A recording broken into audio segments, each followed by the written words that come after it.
Hello everyone, in this video we are going to discuss about some advanced level numericals on the chapter some basic concepts of chemistry. तो guys देखते हैं first question कहता है calculate actual volume of one molecule of water. Water के एक molecule की ही actual volume निकालनी है, क्या होती है।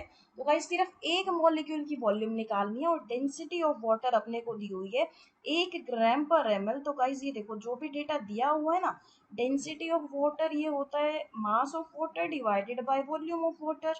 तो आप ये देखो कि जब ये 1 ग्राम/ml दी हुई है तो गाइज यहाँ डेफिनेटली मास भी एक होना चाहिए, वॉल्यूम भी यूनिट होनी चाहिए।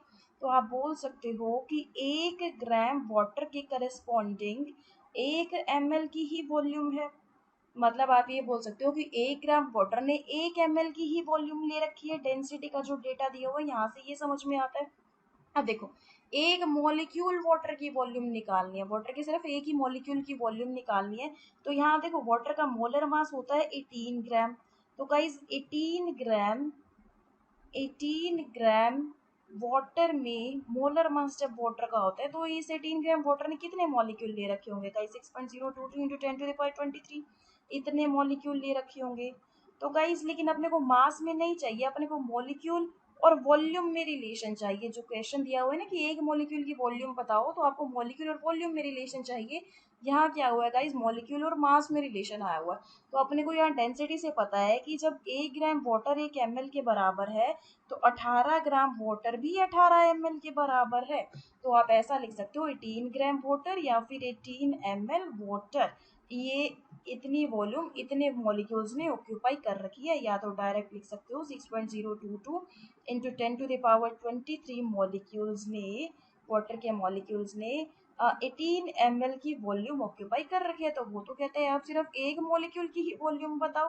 तो गाइस एक मॉलिक्यूल की वॉल्यूम क्या हो जाएगी 18 डिवाइडेड बाय 6.022 इंटू 10⁻23 इतने ml। तो इसको जब हम सोल्व करेंगे ये आ जाएगा गाइस 2.29 मल्टीप्लाई 10⁻23 ml के बराबर। गाइस इतनी वॉल्यूम एक ही वाटर का मॉलिक्यूल ऑक्यूपाई करेगा। नेक्स्ट बी पार्ट कहता है कि आप बताओ radius of water molecule, water molecule की ना रेडियस बताओ। तो गाइस यहाँ ना क्वेश्चन में एक और चीज भी दी हुई है कि ना आप वाटर को स्फेरिकल मान के चलोगे, मतलब वाटर स्फीयर है। तो गाइस जब वाटर स्फीयर है तो उसके एक मॉलिक्यूल की वॉल्यूम तो हमने निकाल ली, ये इतनी आई है। तो आप ये भी तो बोल सकते हो स्फीयर है तो स्फीयर की वॉल्यूम 4/3 पाई आर क्यूब भी होती है। तो यही चीज फिर एक मॉलिक्यूल की वॉल्यूम होती है, ये एक स्फीयर की तो वॉल्यूम होती है 4/3 पाई आर क्यूब। तो आप इसको इसके बराबर लिख सकते हो 2.29 इंटू 10⁻⁻23 के बराबर।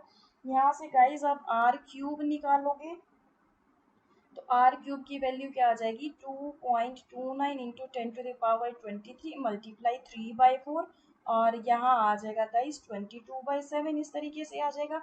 इसको आप पूरा जब सॉल्व करोगे तो गाइज ये कुछ इस तरीके से आएगा। आर की वैल्यू यहाँ पर आ जाएगी 1.925 एंगस्ट्रोम में आ जाएगी गाइस, इतना आएगी एंगस्ट्रोम में। वैसे जब हम निकालेंगे तो ये निकल कर आएगी 1.925 मल्टीप्लाई 10⁻⁻8 सेंटीमीटर। इसी को ही ना फिर हमने एंगस्ट्रोम में कन्वर्ट करेंगे तो ये कुछ इस तरीके से आ जाएगी। तो गाइज ये था अपने पास कि एक एक मॉलिक्यूल की हमने वॉल्यूम कैसे निकाली है। पहले डेंसिटी दी हुई है तो डेंसिटी में 18 ग्राम के हिसाब से 18 ml ले रखी है। तो यहाँ हमने 18 ml में इतने मॉलिक्यूल है तो एक मॉलिक्यूल ने इतनी वॉल्यूम ऑक्यूपाई कर ली। इतनी वॉल्यूम एक मॉलिक्यूल की है तो अपन ने उसको एक वॉल्यूम का फॉर्मूला लगा दिया 4/3 पाई आर क्यूब। तो वहां से फिर हमने आर की वैल्यू निकाली। नेक्स्ट क्वेश्चन कहता है गाइस कि the cost of a table salt जिसको हम NaCl बोलते हैं एंड शुगर C12H22O11 आर ₹2 पर kg and ₹6 per kg respectively, calculate their cost per mole. मतलब पर kg अपने को क्या दे रखा है गाइज 1 kg शुगर की कॉस्ट दिया हुआ है 6 रुपये और 1 kg सॉल्ट की कॉस्ट दिया हुआ है 2 रुपये। तो अपने को एक मोल शुगर की और NaCl की कॉस्ट बतानी है, एक मोल की बतानी है, अपने को 1 kg की दी हुई है राइट। तो अब देखो एक मोल की कॉस्ट बतानी है और दी कितने की हुई है, 1 kg की दी हुई है। तो गाइस मोल को केजी में तो कन्वर्ट करना पड़ेगा ना, फिर 1 kg की अपने को कॉस्ट दी हुई है और मोल में पूछी हुई है तो मोल को अपने को केजी में कन्वर्ट करना पड़ेगा। तो यहाँ अपने को एक चीज पता है कि NaCl जो है इसका मोलर मास कितना होता है guys, 23 + 35.5, it is 58.5 gram per mole, right, ये होता है मोलर मास। सिमिलरली C12H22O11 मतलब शुगर का कितना होता है, 12 × 12 + 1 × 22 प्लस 16 × 11, इसको सॉल्व करेंगे तो it will be equal to 342 gram per mole. कहने का मतलब 1 मोल NaCl इतने ग्राम के बराबर है। आप बोल सकते हो कि 1 मोल जो NaCl है इट इज इक्वल टू 58.5 ग्राम के बराबर है। या तो फिर दूसरी कहानी बोल सकते हो कि 352 ग्राम, एक मिनट, आप ऐसा बोल सकते हो कि 1 मोल शुगर जो है, 1 मोल शुगर, यहाँ पर लिखते हैं एक बार, 1 मोल C12H22O11, 1 मोल शुगर 342 ग्राम के बराबर है, राइट। अब देखो 1 kg की कॉस्ट दी हुई है, 1 kg शुगर की कॉस्ट दी हुई है 6 रुपए, 1 kg NaCl की कॉस्ट दी हुई है 2 रुपीज। तो अपन क्या करें, अपने को ये पता है इस ग्राम को भी फिर केजी में कन्वर्ट कर लो भाई। केजी में दिया हुआ है, कॉस्ट पर मोल पूछा हुआ है, तो मोल को अपने को केजी में कन्वर्ट करना है ना, तो यहाँ तो अपन ने ग्राम में कन्वर्ट कर लिया।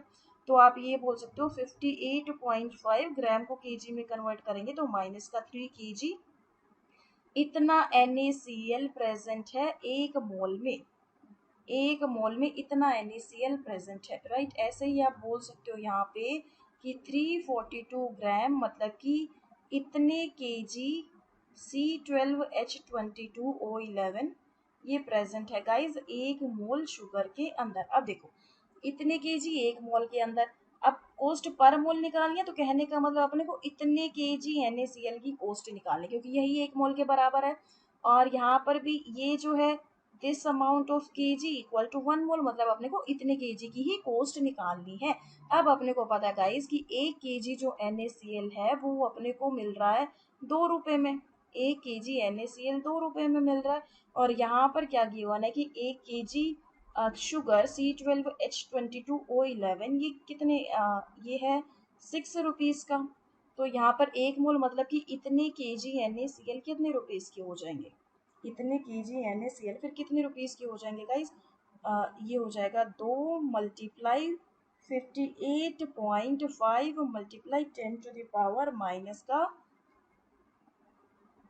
10⁻³ यहाँ से जो भी रुपीस आएगा तो वो हो जाएगा इतने kg का। अब देखो यहाँ पर 1 kg का इतना है तो 342 ×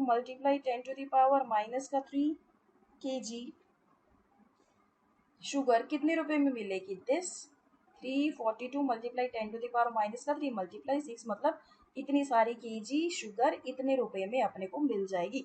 इस टर्म को जब भी हम सॉल्व करेंगे it will be equal to 2.052 rupees के बराबर आएगा। और ये वाली टर्म आएगी गाइज 0.117 रुपीज के। तो गाइज यहाँ क्या दिया हुआ था, 1 kg की अपने को कॉस्ट दी हुई थी और 1 मोल kg की निकालनी थी, सॉरी 1 मोल की अपने को कॉस्ट निकालनी थी। तो 1 मोल को पहले हमने kg में कन्वर्ट कर लिया दोनों के ही केस में, तो 1 मोल को kg में कन्वर्ट कर लिया, मतलब इतने की अपने को कॉस्ट निकालनी, तो 1 kg की तो दी हुई है तो इतने की कितनी हो जाएगी, हमने मल्टीप्लाई करके निकाल। नेक्स्ट क्वेश्चन कहता है 0.005 centimetre thick coating of copper is deposited on a plate of 0.5 metre square. इतने एरिया की प्लेट पे इतनी सेंटीमीटर थिक कॉटिंग कॉपर की डिपॉजिट हो गई है। Calculate number of copper atoms deposited on plate. तो इतनी कॉटिंग हुई है ना कॉपर की, भाई एक प्लेट है जिसका एरिया है 0.5 सेंटीमीटर स्क्वायर, इस पे हमने कॉपर की कोटिंग कर दी है और वो कितनी है 0.005 सेंटीमीटर। तो आपने को क्या बताना है कि ये जो कॉपर की कोटिंग की है ना, तो यहाँ कॉपर के कितने एटम डिपॉजिट हुए हैं भाई प्लेट पे कॉपर के कितने नंबर ऑफ एटम्स डिपॉजिट हुए हैं ये अपने को बताना है। डेंसिटी कॉपर की दी हुई है 7.2 ग्राम पर ml और एटॉमिक मास कॉपर का होता है 63.5। अब देखो गाइज यहाँ पर अपन क्या करेंगे, सबसे पहले कॉपर के एटम्स निकालने कि इस प्लेट पे कितने डिपॉजिट हुए हैं। तो सबसे पहले तो जो चीज दी हुई है ना अपने को, देखो डेंसिटी दी हुई है और यहाँ से हम क्या करेंगे वॉल्यूम निकाल लेंगे। ये जो डेटा है यहाँ से इसका हम वॉल्यूम निकाल लेंगे तो वॉल्यूम कितना आ जाएगा, एरिया तो ये है, एरिया मल्टीप्लाई थिकनेस करके वॉल्यूम आ जाएगा ना। तो वॉल्यूम यहाँ पर आएगा 0.5 मीटर का स्क्वायर मल्टीप्लाई, आप क्या करो इसको 0.005 जो भी है ना, या तो फिर आप ऐसा करो, ग्राम में दिया मैंने तो इसको सेंटीमीटर में ही कन्वर्ट कर लो, मीटर को सेंटीमीटर में कर लो आप। हर चीज ग्राम पर एमएल में डेंसिटी दी हुई है, तो आप क्या करो मीटर को सेंटीमीटर में कन्वर्ट कर लो। तो यहाँ पर क्या है गाइस, 1 मीटर में 100 सेंटीमीटर होते हैं, 0.5 मीटर स्क्वायर दिया हुआ है, तो आप ये बोल सकते हो कि इतना आ गया अपने पास सेंटीमीटर का स्क्वायर। ठीक बात है। तो ये हो गया एरिया। अब एरिया को थिकनेस से मल्टीप्लाई करोगे तभी जाके वॉल्यूम आएगी, it will be equal to this. इसको जब भी हम सॉल्व करेंगे तो ये वॉल्यूम क्या आ जाएगी, 0.5 मल्टीप्लाई 10⁴ मल्टीप्लाई 0.005। तो गाइस वॉल्यूम यहाँ से आ गई है 25 सेंटीमीटर क्यूब के बराबर आएगी ना, ये भी सेंटीमीटर में था, ये भी सेंटीमीटर में था, तो वॉल्यूम आ गई है सेंटीमीटर क्यूब में आ गई है। अब आप देखो हमने वॉल्यूम निकाल ली, लेकिन डेंसिटी भी दी हुई है। तो डेंसिटी जो होता है, density of copper it will be equal to mass of copper divided by volume of copper. तो गाइज यहाँ पर देखो डेंसिटी पता है, वॉल्यूम पता है, तो कितना मास कॉपर का डिपॉजिट हुआ वो हम निकाल सकते हैं। मास कैसे निकालोगे आप, density multiply by volume, density multiplied by volume. तो गाइज यहाँ देखो डेंसिटी है 7.2 ग्राम पर एम एल और वॉल्यूम है 25 सेंटीमीटर क्यूब एम एल ही होता है, तो इसको 25 एम एल भी करके लिख सकते हैं। यहाँ से जो भी कॉपर का मास डिपॉजिट होगा it will be equal to 180 gram. अब ये देखो अपने को ये पता चल गया, ये जो भी डेटा दिया हुआ है ना दिस एंड दिस, तो यहाँ से ये पता चल गया कि कॉपर का जो है 180 ग्राम का कॉपर इस प्लेट पे डिपॉजिट हुआ है। अब अपने को ये बताना है कि इस 180 ग्राम कॉपर में कॉपर के कितने एटम है। तो गाइज यहाँ जो एटॉमिक मास दिया हुआ है 63.5 ग्राम कॉपर, अपने को पता है ये एटॉमिक मास है, तो इसके करेस्पॉन्डिंग तो कॉपर के इतने एटम्स होते हैं, 6.022 इंटू 10⁵ कॉपर के एटम्स होते हैं। तो इस डेटा से जो कॉपर का मास आया है ये 180 ग्राम आया है। तो जब 63.5 ग्राम में इतने एटम्स है तो 180 ग्राम में देख लो गाइस कितने एटम्स होंगे कॉपर के, तो it will be equal to 6.022 multiply 10⁻23 divided by 63.5 multiply 180। Guys यही टर्म आ जाएगी 1.71 मल्टीप्लाई 10⁻24 एटम्स। तो हम ये बोल सकते हैं कि इतने वॉल्यूम की कितने 25 ml की वॉल्यूम में और इतने की डेंसिटी में 7.2 ग्राम की डेंसिटी में 180 ग्राम ऑफ मास इस प्लेट पे डिपॉजिट हो गया, मतलब 180 ग्राम का कॉपर डिपॉजिट हो गया इस प्लेट पे। अब 180 ग्राम का कॉपर है, लेकिन अपने को तो ये बताना है कि कॉपर के कितने एटम डिपॉजिट हुए हैं, तो 180 ग्राम के करस्पॉन्डिंग गाइस एटम इतने हो जाएंगे। नेक्स्ट क्वेश्चन क्या कहता है guys, oxygen and nitrogen are present in the mixture. एक मिक्सचर है जिसके अंदर ऑक्सीजन और नाइट्रोजन गैस प्रेजेंट है और वो इतने रेशियो बाय वेट में प्रेजेंट है। तो गाइस अपने को क्या दे रखा है, ऑक्सीजन और नाइट्रोजन के अमाउंट का या फिर वेट का रेशियो दे रखा है।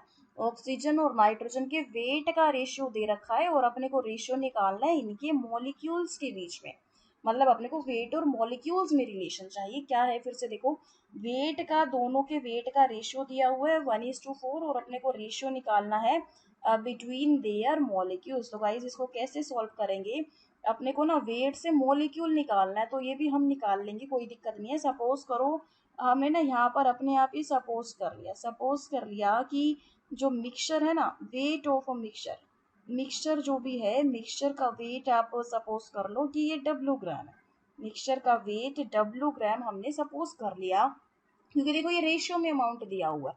तो हम अमाउंट ऑफ ऑक्सीजन कितना लिख सकते हैं गाइस मिक्सचर के अंदर, अमाउंट ऑफ ऑक्सीजन मिक्सचर में फिर हम कितना लिख सकते हैं, इट इज 1:4 है ना टोटल, तो आप ले सकते हो कि भाई इसका 1/5 पार्ट लिख सकते हो, क्योंकि टोटल तो देखो वन पार्ट कितना है अपने पास ऑक्सीजन का है और 4 पार्ट अपने पास है कितना नाइट्रोजन का है, तो टोटल तो गाइज 5 पार्ट हो गया ना, टोटल 5 पार्ट हो गया। तो हम यही तो निकालने कि टोटल में से ऑक्सीजन का अमाउंट कितना, तो आप बोल दोगे कि भाई W का 1/5, W का 1/5 पार्ट ऑक्सीजन है, इस रेशियो का ये मतलब है, राइट। तो ऐसे ही आप देखो अमाउंट ऑफ नाइट्रोजन निकाल सकते हो कितना हो जाएगा मिक्सचर के अंदर, तो मिक्सचर जो भी है W ग्राम का इसका 4/5 पार्ट, फोर पार्ट नाइट्रोजन है, तो आप बोल सकते हो 4/5 करके लिख सकते हो। तो मतलब आप बोल सकते हो कि W/5 ग्राम तो ऑक्सीजन प्रेजेंट है मिक्सचर में, और 4W/5 ग्राम की नाइट्रोजन मिक्सचर के अंदर प्रेजेंट है। इतनी बात समझते हैं हम कि भाई ये जो 1:4 रेट अपने को दिया हुआ है ना ऑक्सीजन और नाइट्रोजन, तो यहाँ हम ये लिख बोल सकते हैं कि एक पार्ट ऑक्सीजन का है, 4 पार्ट नाइट्रोजन है, टोटल 5 पार्ट है। तो टोटल 5 पार्ट में से एक पार्ट तो ऑक्सीजन है और 4 पार्ट कितना है नाइट्रोजन। पूरे के पूरे मिक्सचर का वेट हमने डब्ल्यू ले लिए, तो अमाउंट ऑफ O2 मिक्सचर में W/5 ग्राम लिख सकते हो और N2 को लिख सकते हो 4W/5। तो यहाँ पर तो हमने क्या किया है कि मिक्सचर के अंदर O2 का अमाउंट निकाला है और N2 का अमाउंट निकाल लिया, राइट, ग्राम में निकाल लिया, रेशियो में दिया था हमने, सिर्फ रेशियो को ग्राम में कन्वर्ट किया है। अब हम क्या करेंगे, इसी ग्राम से हम मॉलिक्यूल्स निकालेंगे। अब अपने को ये पता है कि O2 जो होता है, O2 के लिए सपोज हम ना ऑक्सीजन वाला केस ले रहे हैं, तो O2 के लिए मोलर मास अपने पास 32 ग्राम होता है। तो 32 ग्राम O2 में गाइस कितने मॉलिक्यूल्स है, क्योंकि अपने को ग्राम से मॉलिक्यूल में कन्वर्ट करना है ना। तो 32 ग्राम O2 में अपने को बेसिक कंसेप्ट से पता है गाइस कि इतने मॉलिक्यूल्स होते हैं, 32 ग्राम O2 में इतने मॉलिक्यूल्स होते हैं। तो यहाँ अपने को कितने में बताना है, ऑक्सीजन मतलब कि W/5 ग्राम ऑक्सीजन में बताना है गाइस कितने मॉलिक्यूल्स होंगे। तो आप बोलोगे 6.022 multiply 10⁻23 divided bye 32 multiply W/5, इतने मॉलिक्यूल्स हो जाएंगे। सिमिलरली अगर आप N2 वाला केस ले लो, तो अपने को पता है जी कि ना 28 ग्राम N2 के अंदर, इस वाले केस में 28 ग्राम N2 के अंदर इतने N2 के मॉलिक्यूल्स हैं, 6.022 इंटू 10⁻23, इतने N2 के मॉलिक्यूल्स हैं। तो आप देखो 4W/5 N2 में फिर कितने N2 के मॉलिक्यूल्स हो जाएंगे, 6.022 multiply 10⁻23 divided by 28 multiply 4W/5, इतने मॉलिक्यूल्स हो जाएंगे गाइस किसके, N2 के। यहाँ पर इतने मॉलिक्यूल्स हैं किसके, O2 के। अब आप क्या करो, इन मॉलिक्यूल्स में रेशियो निकाल दो। तो देखो कैसे आएगा रेशियो, रेशियो कैसे आएगा, यहाँ देख सकते हो आप कि 6.022 इंटू 10⁻23, इससे ये चीज कैंसिल हो गई, W से W कैंसिल हो जाएगा, 5 से 5 कैंसिल हो जाएगा। अब यहाँ पर क्या आएगा, 4 7 आ जाएगा ना। तो यहाँ पर क्या रेशियो आ जाएगा गाइस, ये आया है ऑक्सीजन के केस में, ये निकल कर आया है मॉलिक्यूल्स 1/32, ऑक्सीजन के केस में निकल कर आया 1/32, और नाइट्रोजन के केस में यही निकल कर आए हैं 1/7।